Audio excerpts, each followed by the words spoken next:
Praise the lord. ప్రభువైన యేసుక్రీస్తు నామంలో అందరికీ వందనాలు.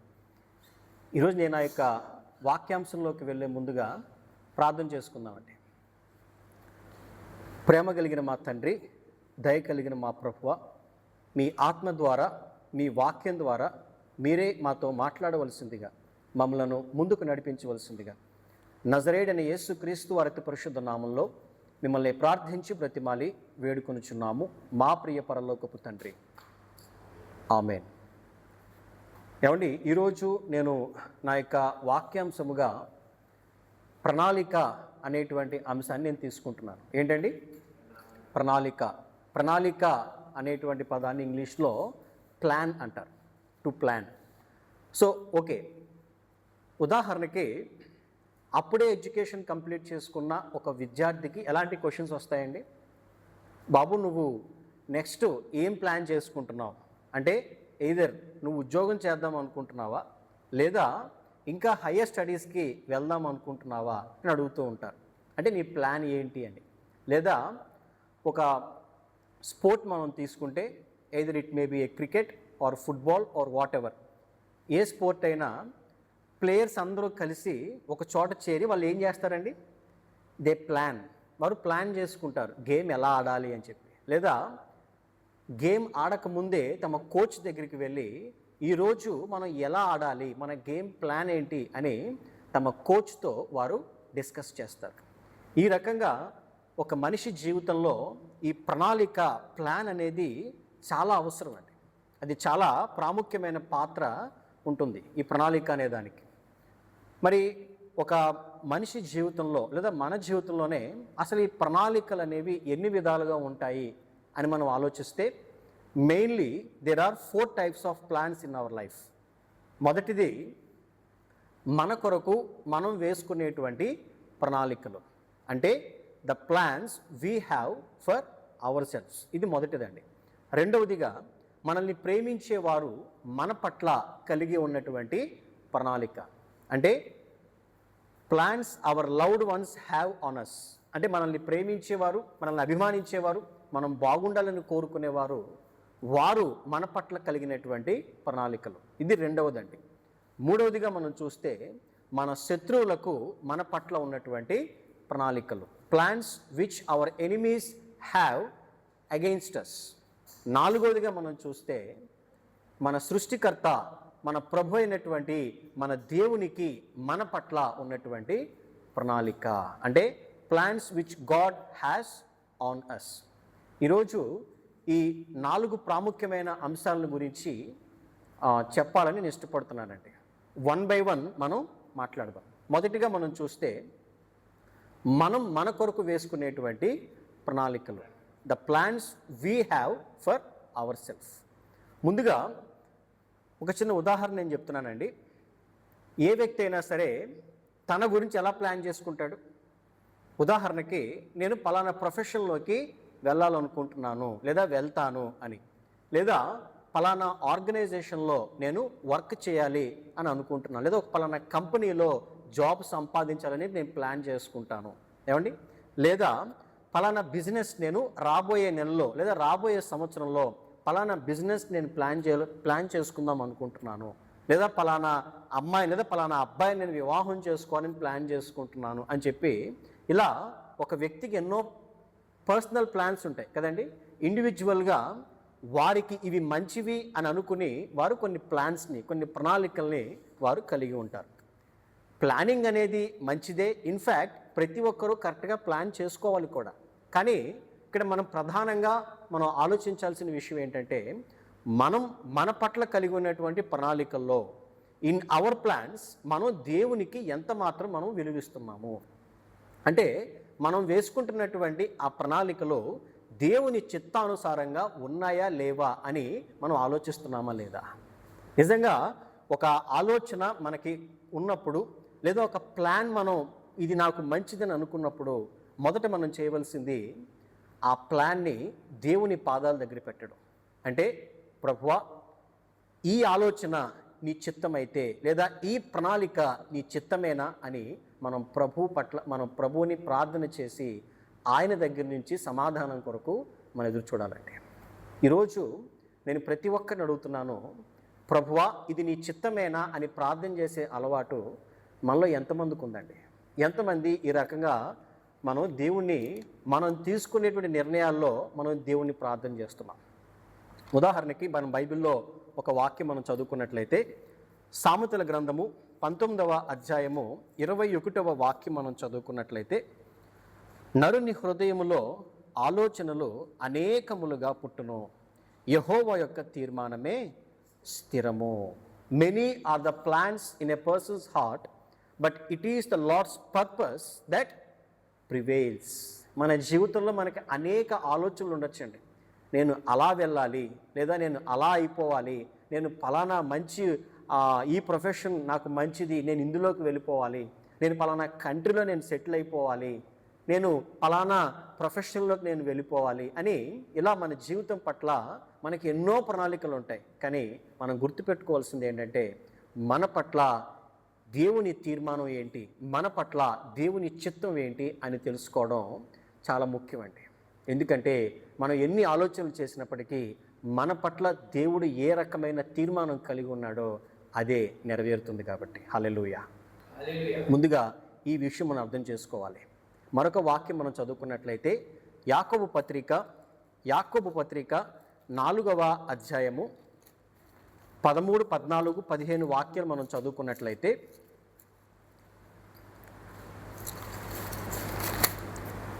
నేను చదువుతున్నానండి. నేడైనను రేపైనను ఒకానొక పట్టణమునకు వెళ్ళి అక్కడ 1 సంవత్సరం ఉండి వ్యాపారము చేసి లాభము సంపాదింతుము రండని చెప్పుకుని వారలారా, రేపేమి సంభవించునో మీకు తెలియదు. మీ జీవమేపాటిది, మీరు కొంతసేపు కనబడి అంతలో మాయమైపోవు ఆవిరి వంటి వారే. కనుక ప్రభు చిత్తమైతే మనము బ్రతికి ఉండి ఇది అది చేతుమని చెప్పుకొనవలెను. ఏమండి, చదవబడినటువంటి ఈ వాక్యంలో ఏం రాయబడింది? ముందుగా మనం చూస్తే, ఇవాళ రేపో నేను పలానా ప్లేస్కి, పలానా కంట్రీకి నేను వెళ్ళిపోతాను, అక్కడ ఒక పెద్ద వ్యాపారం నేను చేస్తాను, 1 సంవత్సరం అంతా బాగా వ్యాపారం చేసి నేను సంపాదించుకొని అక్కడి నుంచి తిరిగి వస్తాను అని చెప్పుకునే వారలారా. అంటే ఇక్కడ ఇండైరెక్ట్గా ఏం చెప్తున్నారంటే, మీ అంతటి మీరు ఏవేవో ప్రణాళికలు ఆలోచనలు చేసుకునే వారలారా, రేపు ఏం సంభవిస్తుందో మీకు తెలియదు. You don't know what happen tomorrow. రేపు ఏం సంభవిస్తుందో, రేపు అసలు మీరు ఉంటారో ఉండరో అనే విషయం కూడా మీకు తెలియదు. మీ జీవం ఏ పాటిది, మీ బ్రతుకు ఏ పాటిది అని చెప్పి ఆయన అంటున్నాడు. ఒకవేళ ప్రభు చిత్తమైతే మనము ఇది అది చేసుకుందాము అని చెప్తున్నాడు. ఇక్కడ కొంతమందికి ఒక సందేహం ఉంటుంది. అదేంటండి, మాకు ఉన్నతమైన ప్రణాళికలు ఉండకూడదా, ఉన్నతమైన ఆలోచనలు మాకు ఉండకూడదా అంటే, ఈ వాక్యం యొక్క ఉద్దేశం అది కాదండి. ఈ యొక్క వాక్య ఉద్దేశం ఏంటంటే, we should not have those false prestiges. మనము వ్యర్థమైనటువంటి అతిశయపడేటువంటి ఆలోచనలు కాకుండా మొదట మనం చేయవలసింది, మన ముందు ప్రభు ఏదైతే అవకాశాన్ని మన ముందు ఉంచాడో దాన్ని మనం సద్వినియోగం చేసుకోగలగాలి. దాని పట్ల మనం ఎలాంటి శ్రమలోపం లేకుండా అందులో మనం కష్టపడగలిగితే మనకు తప్పకుండా దేవుడు విజయం ఇస్తాడు. హల్లెలూయా. ఉదాహరణకి మనం బైబిల్లో మొర్దెకై అనే ఆయన మనం తీసుకుంటే, ఆయన్ని దేవుడు ఏ ఉద్యోగంలో పెట్టాడు అని అంటే, ఒక సాధారణమైన గేట్ వాచ్మెన్ ఉద్యోగంలో దేవుడు మొర్దెకైని పెట్టాడండి.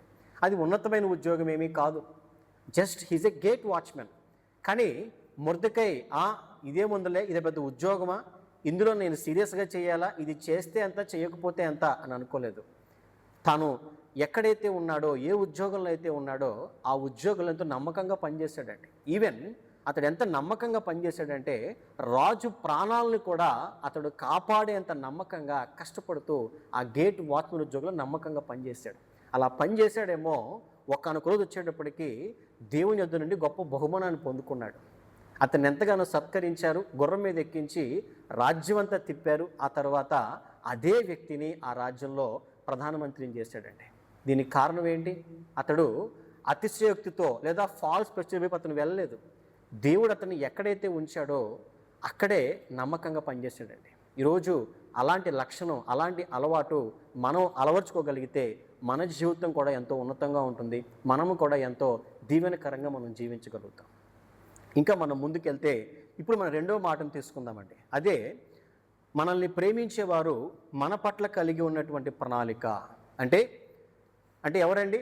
ఉదాహరణకి మన కుటుంబం మనల్ని ఎంతగానో ప్రేమిస్తుంది, లేదా మన గురువులు మనకి చదువు చెప్పి మనల్ని ఎడ్యుకేట్ చేసినటువంటి గురువులకి మనం అంటే ఎంతో ఇష్టం ఉండుండొచ్చు, లేదా మనల్ని ప్రేమించే కొంతమంది స్నేహితులు మనం మేలు కోరే స్నేహితులు కొంతమంది ఉండుండొచ్చు, ఏమండి?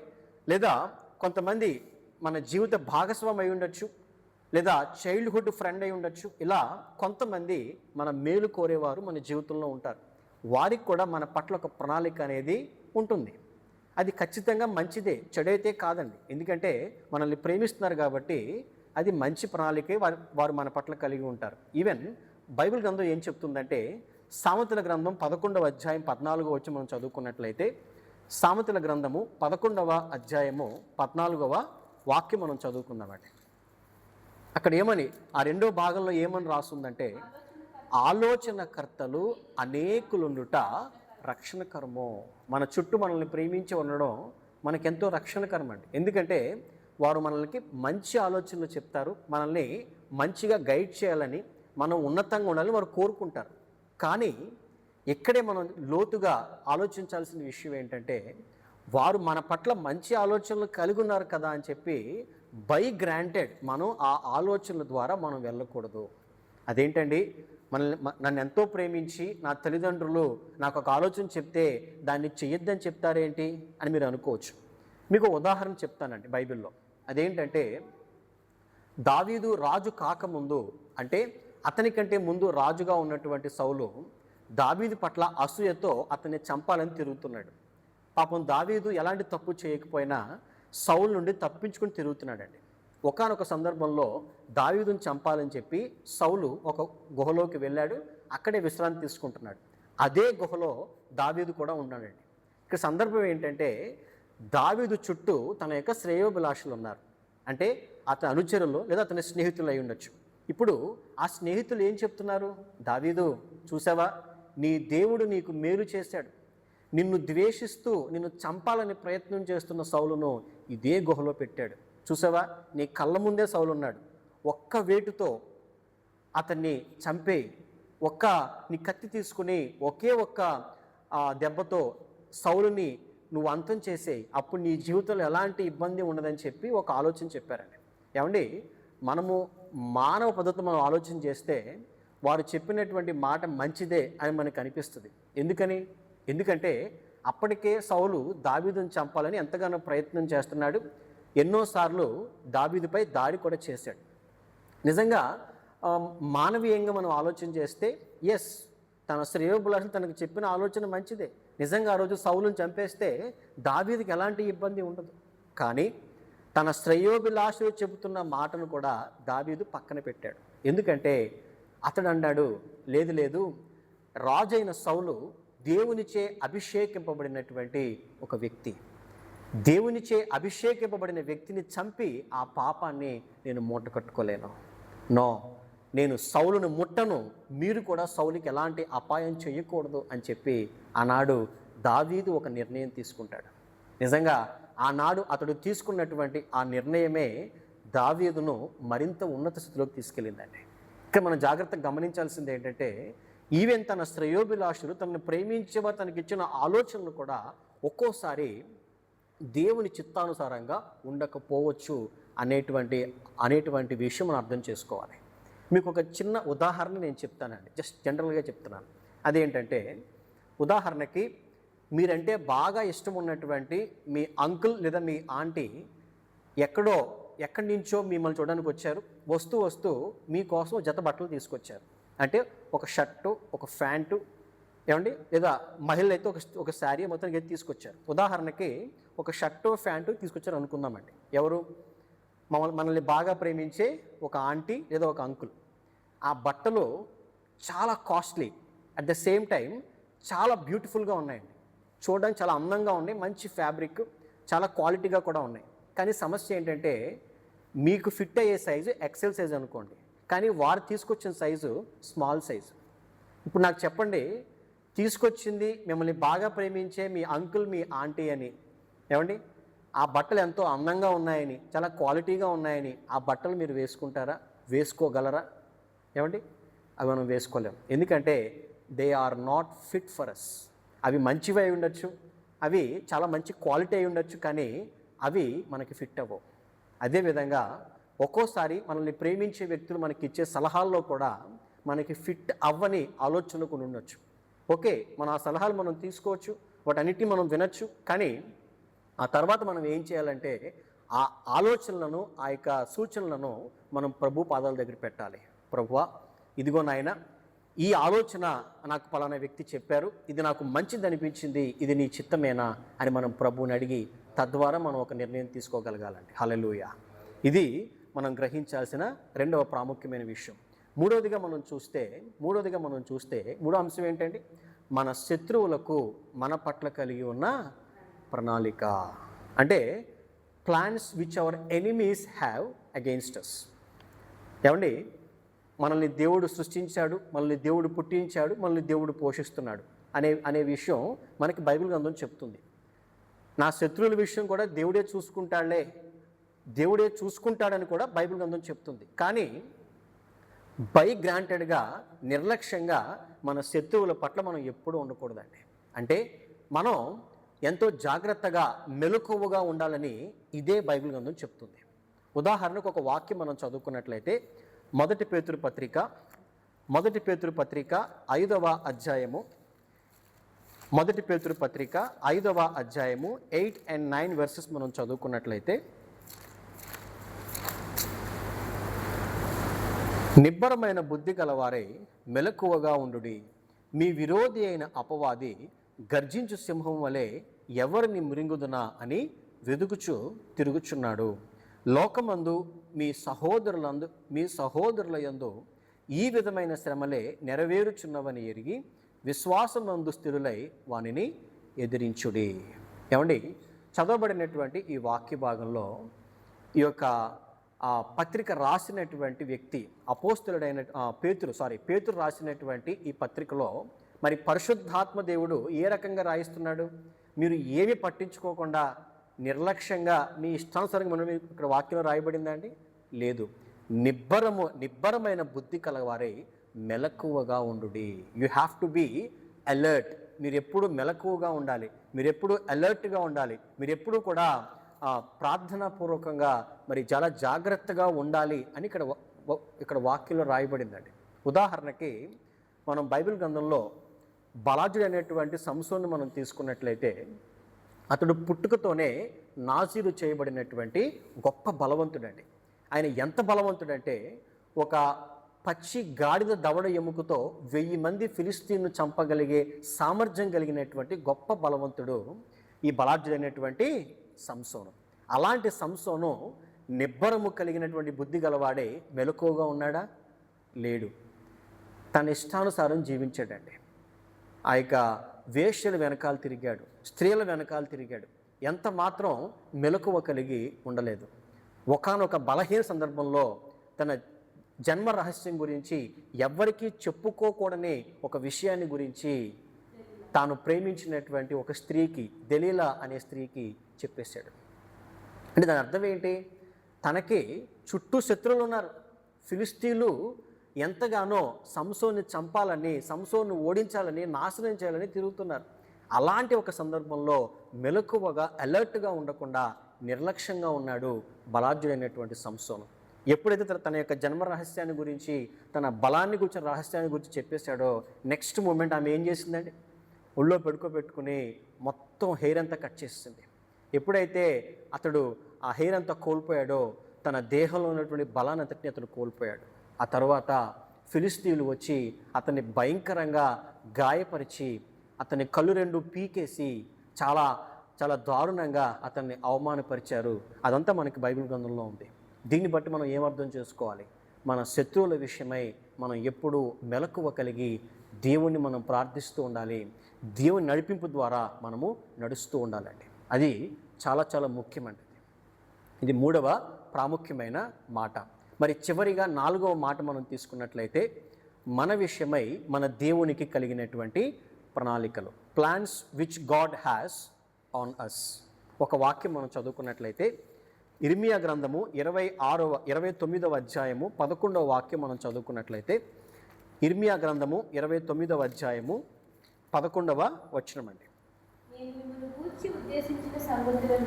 నేను మిమ్మును గూర్చి ఉద్దేశించిన సంగతులను నేను ఎరుగుదును. రాబో కాలమందు మీకు నిరీక్షణ కలుగునట్లుగా అవి సమాధానకరమైన ఉద్దేశములే గాని హానికరమైనవి కావు. ఇదే యెహోవా వాక్కు. ఇక్కడ ప్రభు ఒక వ్యక్తిని గురించి ఎలాంటి ఆలోచనలు కలిగి ఉన్నాడో వాటిని గురించి వాగ్దాన రూపంలో ఇక్కడ ప్రభు రాయించినటువంటి మాటలండి. ఇక్కడ ప్రభు ఏం చెప్తున్నాడు? నేను మిమ్మును గురించి ఉద్దేశించినటువంటి ఈ సంగతిలో మిమ్మల్ని నాశనం చేయడం కోసం కాదు, మిమ్మల్ని పాడు చేయడం కోసం కాదు, లేదా మీ జీవితాన్ని మొత్తం కూడా చిన్నాభిన్నం చేసి మీ జీవితాన్ని నాశనం చేయడం కోసం కాదు. నేను చేస్తున్నటువంటి ఈ ఉద్దేశంలో హానికరమైనవి కావు. రేపటి దినమున అవి మీకు మేలు కలుగుటకై, అవి మీకు దీవెనకరముగా ఆశీర్వాదకరముగా ఉండుటకై మాత్రమే నేను ఈ ఉద్దేశములు కలిగి ఉన్నాను అని చెప్పి ఇక్కడ ప్రభు ఆయన వాక్యం ద్వారా చెప్తున్నాడండి. ఎందుకంటే ప్రభు చేసేటువంటి ఆలోచనలు, ఆయన చేసేటువంటి ప్రణాళికలు అవి మొదట కష్టతరంగా అనిపిస్తూ ఉంటాయండి. అవి మొదట ఇబ్బందికరంగా అనిపిస్తూ ఉంటాయి. ఏంటి ప్రభు, ఎన్ని ప్రయత్నాలు చేస్తున్నా నాకు దేవుడు విజయం ఇవ్వట్లేదేంటి? ఏంటి దేవుడు, నేను ఎంత కష్టపడుతున్నా నాకు మంచి ఫలితం ఇవ్వట్లేదు అనేటువంటి ఆలోచనలు మనకు రావచ్చు. బట్ స్టిల్ మనం గ్రహించాల్సిన, అర్థం చేసుకోవాల్సిన విషయాలు ఏంటంటే, మన పట్ల దేవుడు ఎలాంటి ప్రణాళిక కలిగి ఉన్నాడో ఆ ప్రణాళిక మనల్ని చివరికి మంచి మార్గంలోనికి మనల్ని తీసుకెళ్తుంది, మనకి గొప్ప విజయాన్ని ఇస్తుంది అని ఈ వాక్యం ద్వారా, ఈ వాగ్దానం ద్వారా మనం అర్థం చేసుకోవాలండి. మరొక వాక్యం మనం చూసినట్లయితే ఇర్మియా గ్రంథము, ఏమండి, చాలామందికి ఉండేటువంటి ఒక ఆలోచన ఏంటంటే, మనం దేవునికి ప్రార్థన చేసిన తర్వాత, దేవుని పాదాల దగ్గర మన ప్రార్థనా విజ్ఞాపనలు పెట్టిన తర్వాత ఆ క్షణం నుండి మన పట్ల దేవుడు తన ప్రణాళికను రూపిస్తాడు, ఆ క్షణం నుండి మన పట్ల ఆయన ప్రణాళికను ఆయన మొదలు పెడతాడు అని అనుకుంటారు చాలామంది. కానీ అది పొరపాటు అండి, అది వాస్తవం కాదు. ఒక వాక్యం మీకు చూపిస్తాను. ఇర్మియా గ్రంథము 1వ అధ్యాయము 5వ వాక్యం మనం చదువుకున్నట్లయితే, గర్భములో నేను నిన్ను రూపింపక మునుపే నిన్నెరిగి తిని, నీవు గర్భము నుండి బయలు పడక మునుపే నేను నిన్ను ప్రతిష్ఠించి తిని, జనములకు ప్రవక్తగా నిన్ను నియమించి తిని. ఇక్కడ దేవుడైన యెహోవా ఇర్మియా అనే తన భక్తుని గురించి చెబుతున్నటువంటి మాటలండి ఇవన్నీ కూడా. ఇక్కడ దేవుడు ఏమని చెప్తున్నాడు?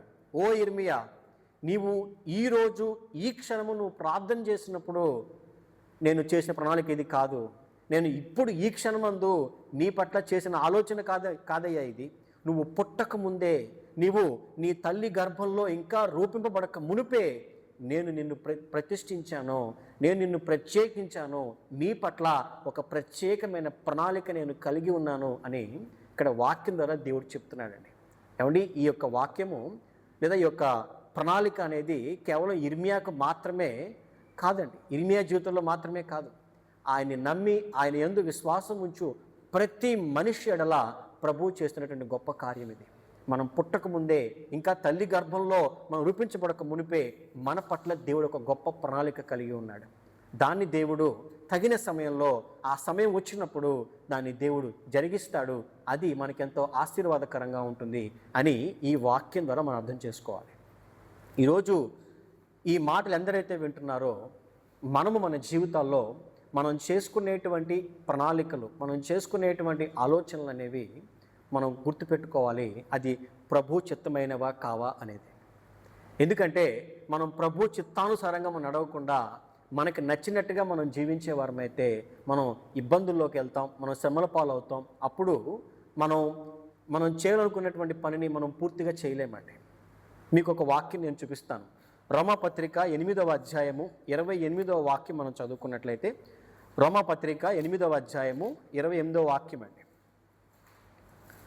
దేవుణ్ణి ప్రేమించు వారికి, అనగా ఆయన సంకల్పము చొప్పున పిలువబడిన వారికి మేలు కలుగుటకై సమస్తమును సమకూడి జరుగుచున్నవని ఎరుగుదుము. అంటే మేలు కలుగుటకై కింద ఫుట్నోట్లో ఉందండి, దేవుడు సమస్తమును సమకూర్చి జరిగించుచున్నాడని అని ఇక్కడ మనం వాక్యంలో అర్థం చేసుకోవాలి. అంటే మనం మొదట చేయవలసిందేంటి? మొదట మనము దేవుణ్ణి మనం ప్రేమించే వారముగా మనం ఉండాలి. దేవుణ్ణి ప్రేమించేటువంటి మనస్సు కలిగిన వారముగా మనం ఉండాలి. దేవుని వాక్యాన్ని వెంబడించేటువంటి క్రియ మనలో కనిపించాలి. అట్టి విధంగా మనం ఎప్పుడైతే జీవించగలుగుతామో, మనం ఎడారిలో ఉన్న, మనం నిర్మానుష్యమైనటువంటి ప్రదేశంలో మనం పడిపోయిన వారమైనా సమస్తమును సమకూడి మనకు మేలు కలిగిస్తాయి అనే సత్యం మనం తెలుసుకోవాలి. మన జీవితంలో మనం ప్రాముఖ్యంగా గుర్తుపెట్టుకోవాల్సిన 3 విషయాలు నేను చెప్తున్నానండి. అందులో మొదటిది, మన హృదయం ఏ విధంగా ఉంది. మన హృదయాన్ని మనం దేవునికి అప్పగించామా, ఇంకా మన హృదయం ఈ లోకంలో తిరుగుతూ ఉందా? మొదట మన హృదయం నిండా మనం దేవుని నింపుకున్న వారమై ఉండాలి. మనం హృదయ శుద్ధి కలిగిన వారమై ఉండాలి. మన హృదయంలో దేవుని వాక్యము రాయబడి ఉండాలి. హల్లెలూయా. రెండవదిగా మరి మనం జాగ్రత్తగా గమనిస్తే, మన జీవితంలో దేవుడు ఏదైతే వాక్యం చెప్తున్నాడో ఆ వాక్యం మన క్రియల్లో కనిపించాలి. అంటే మన జీవితంలో నీతి, యథార్థత అనేవి ఎప్పుడైతే ఉంటాయో అప్పుడు మన జీవితంలో నూతన క్రియ ప్రారంభమవుతుందండి. మనలో నీతి లేకుండా, మనలో యథార్థత లేకుండా, ఆ రైచియస్నెస్ మనం పొందుకోకుండా మన జీవితంలో కార్యం జరగాలి అని అంటే అది ఎప్పుడూ పాజ్ బటన్లోనే ఉంటుంది. అది ఎప్పుడు ప్లే బటన్లోకి వెళ్ళదండి. అది ఎప్పుడు పాజ్లోనే ఉంటుంది. అది పాజ్ నుంచి ప్లే అవ్వాలంటే మన జీవితంలో we have to be righteous. మనం నీతిగా, యథార్థంగా మనం జీవించగలగాలి. మూడవదిగా, మనం దేవుడు మనకి ఏ ఆలోచన చెప్పినా, మనల్ని దేవుడు ఎక్కడికి వెళ్ళమన్నా, మనల్ని ఏం చేయమన్నా we have to be ready. మనం సిద్ధంగా ఉండాలండి.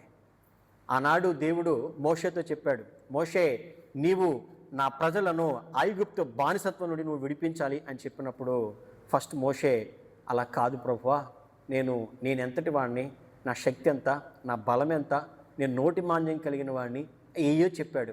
కానీ ఆ తర్వాత దేవునిచే అతడు నడిపించబడ్డాడండి. దేవుని యొక్క ఏర్పాటును అంగీకరించాడు.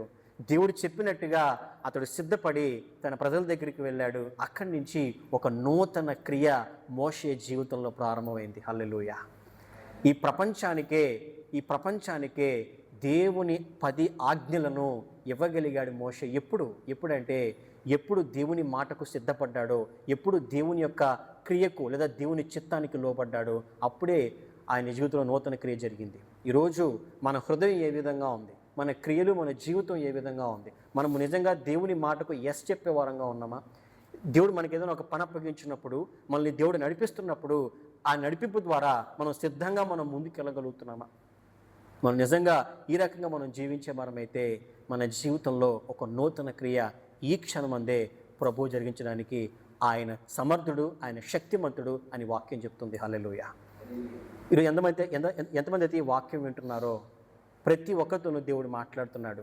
మీ జీవితంలో దేవుడు నూతన కార్యం జరిగించాలని ప్రభు సిద్ధంగా ఉన్నాడు. మరి ఆ కార్యానికి మీరు సిద్ధంగా ఉన్నారా?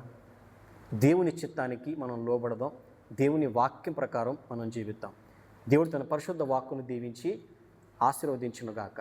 ఆమేన్. ప్రార్థన చేసుకుందామండి. ప్రేమ కలిగిన తండ్రి, దయ కలిగిన ప్రభువా, తండ్రి, ఈరోజు మీరు మాతో మాట్లాడినటువంటి ఈ ప్రతి మాటను మా హృదయమును పలక మీద రాసుకోవడానికి మాకు సహాయం దయచేయండి. తండ్రి, మా పట్ల మీరు కలిగినటువంటి ప్రణాళికయే అదే ప్రభువా మాకు కావాలి. మేము మా అంతటా మేము చేసుకున్నటువంటి ఆలోచనలు కాదు, లేదా మమ్మల్ని ప్రేమించి మమ్మల్ని అభిమానించేవారు మా పట్ల కలిగినటువంటి ఆలోచనలు కాదు. తండ్రి, మీరు మా పట్ల ఎలాంటి ప్రణాళిక అయితే కలిగి ఉన్నారు, మీరు మా పట్ల ఎలాంటి చిత్తాన్ని అయితే ఎలాంటి ఏర్పాటునైతే కలిగి ఉన్నారు, ఆ ఏర్పాటు ద్వారానే, ఆ చిత్తంలోనే మమ్మల్ని ముందుకు నడిపించండి. తండ్రి, మా హృదయమందు ఎలాంటి కల్మషం లేకుండా హృదయ శుద్ధి గలవారమై మేము జీవించులాగున, అదేవిధంగా మా జీవితంలో, మా క్రియల్లో నీతి మరియు యథార్థత మరి ఊరడి నీటి బొగ్గగా ఉండులాగున సహాయం దయచేయవలసిందిగా. మరి మూడవదిగా, మీరు చెప్పే ప్రతి మాటకు ఎస్ చెప్తూ, మీరు చెప్పేటువంటి ప్రతి పనికి సిద్ధపడి పరిగెడుతూ ముందుకు వెళ్ళగలిగేటువంటి ఆసక్తిని, అట్టి గొప్ప ఆత్మీయ స్థితి మాకందరికీ దయచేయవలసిందిగా తండ్రి, మీ మాటకు, మీ ఆజ్ఞకు లోబడే బిడ్డలుగా మమ్మల్ని మార్చవలసిందిగా, మీ పరిశుద్ధాత్మతో మమ్మల్ని నింపి నడిపించవలసిందిగా, ఎందరైతే ఈ వాక్యాన్ని ఆన్లైన్ ద్వారా, ఆఫ్లైన్ ద్వారా వింటున్నారో వారందరినీ మీరే దీవించి, పోషించి, ఆశీర్వదించవలసిందిగా నజరేయుడైన యేసుక్రీస్తు అతి పరిశుద్ధ నామంలో మిమ్మల్ని ప్రార్థించి బ్రతిమాలి వేడుకుంటున్నాము తండ్రి. ఆమేన్, ఆమేన్, ఆమేన్. అందరికీ వందాలండి.